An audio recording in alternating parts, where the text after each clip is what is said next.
each group of you a different era of history to research. And the question is, what impact did your era have on the modern world? So Sarah, your group has the ancient Greeks. Ravi, you've got the Romans. And Danny's group gets, yes, a bit of a challenge for you. You get the Middle Ages. Some even call it the Dark Ages. Boring. See how you get on. Yes, miss. So, Serene, yes, you get the Renaissance.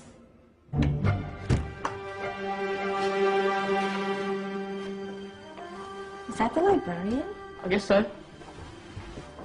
How are the Dark Ages going to have anything to do with us? Excuse me. Sorry to bother you. What do you want? We need to find out what impact the Dark Ages had on the modern world. Never was a period of history so poorly named. Don't touch. It's priceless.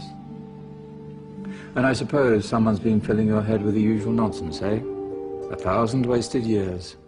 A black hole in history, am I right? Yeah, sort of. You see, it's always the same.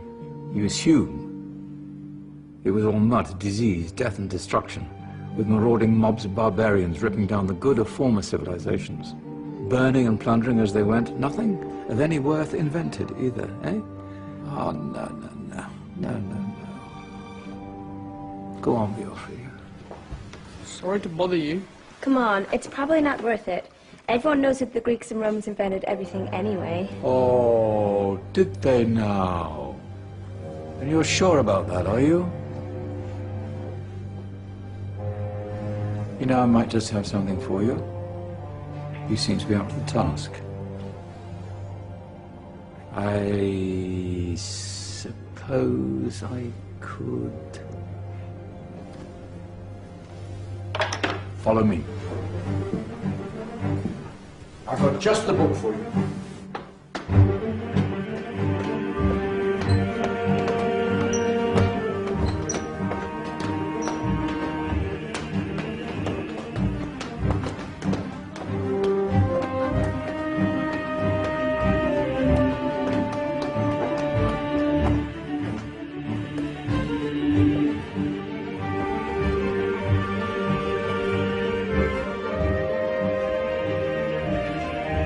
Where are we going? I don't know. Ask him.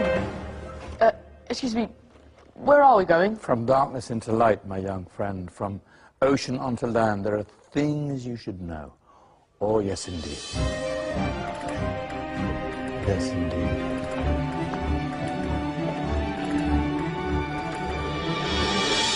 Now, I know I left it round here somewhere.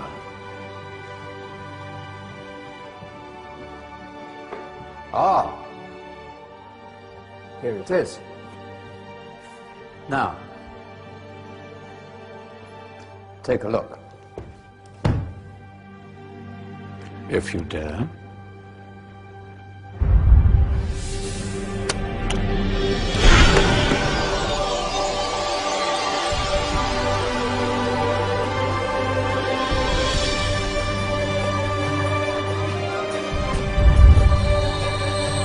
What's going on?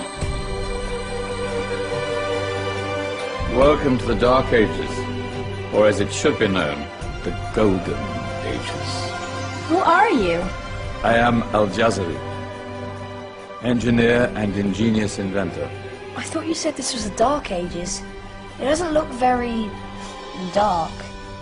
That's because it's all a matter of perspective, my soon-to-be illuminated friend. Of course, there are parts of the world that weren't dark at all, but in a civilization that stretched from Spain to China, the golden rays of discovery and invention shone over everything. What civilization? The Muslim civilization, my young friend. Through scholars and scientists of various faiths, some of the most important discoveries known to man were made at this time. Discoveries that drew on knowledge of the ancients, but have more connections with your modern world than you could possibly ever imagine. Like what? Well, all sorts of things. I've got to get a picture of this. I knew it was a good idea. Who are you? Allow me to introduce Ibn al-Haytham, a great scientist whose ideas led to the invention of the camera. You invented the camera? I laid the foundations for modern cameras by explaining how our eyes work. I found a way of projecting an image onto another surface through a small hole in a dark room, later called camera obscura. Think of all the things that evolved from this discovery. Cameras, cinema, all share the same principle. Cool. Look out below! Who's that?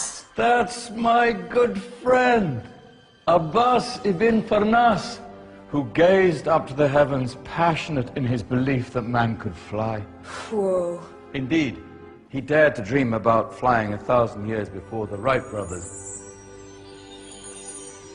Do you know you all take your jet-setting holidays for granted, so it only seems fair to remember Abbas ibn Farnas. Stand by. I'm ready for takeoff.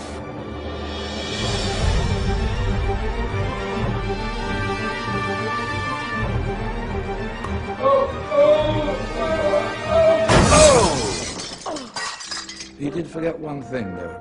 A tail, useful for landing. Ah, my back. Is there a doctor in the house?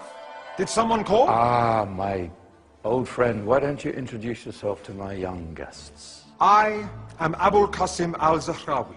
Many call me the father of surgery. Did you actually do surgery back then? Of course we did.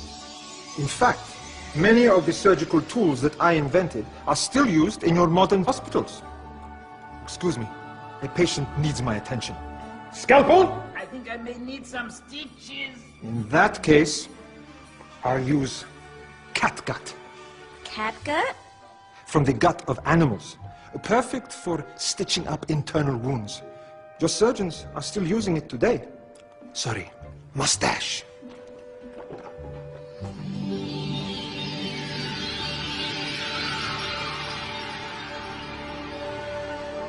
Who's she? That's Maryam al-Astrolabi. One of the many brilliant women of her time, she made sophisticated astrolabes. Astro what? Astrolabes. They show the sky and the stars on a small flat plate you can hold in your hand.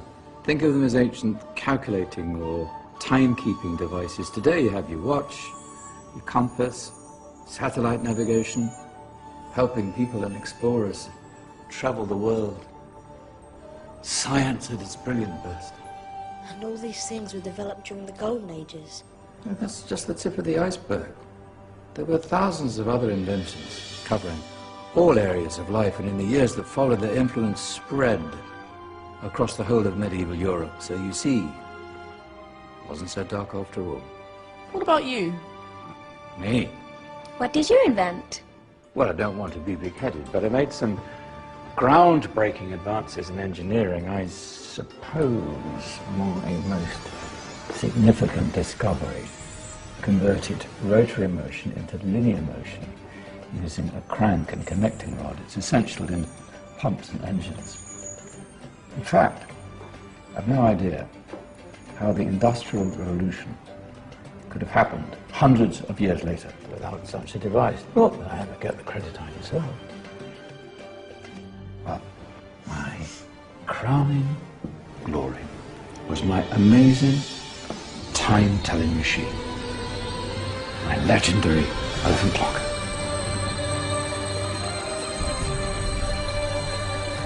It's a clock. Yes.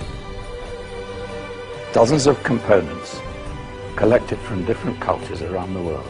Indian, Greek, Arabian, Egyptian, Chinese. Wow. A United Nations clock. That is pretty cool. Does it actually tell the time? Well, yes, of course. If it wasn't for me, thousands of people would be late for everything. Speaking of time, we'd better get you back. And remember, spread the word. This is the golden age, and I've only shown you a tiny part of this wondrous time. There are countless other scientists and inventions directly connected to your modern world. You're just going to have to find out for yourselves. No, wait.